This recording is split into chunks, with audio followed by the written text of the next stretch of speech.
How to apply De-Esser for vocal editing in AudioLab.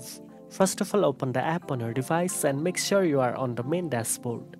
Next, go to the Effects section under Audio Editing Tools and import the audio file you want to edit. Once the audio is loaded, scroll down and tap on the De-Esser effect. The effect will be applied automatically to your audio, reducing harsh sibilant sounds in vocals such as S, SH, and T sounds. You don't need to adjust any settings, making it quick and easy to smoothen vocals while maintaining clarity. Preview the audio to ensure the vocal sounds natural. Once satisfied, tap Save to export your audio with the De-Esser applied.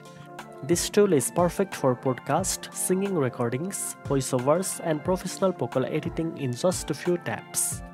Now you know how to apply De-Esser for vocal editing in AudioLab.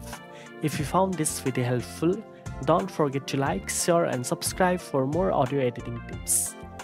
Thanks for watching, and I'll see you in the next one.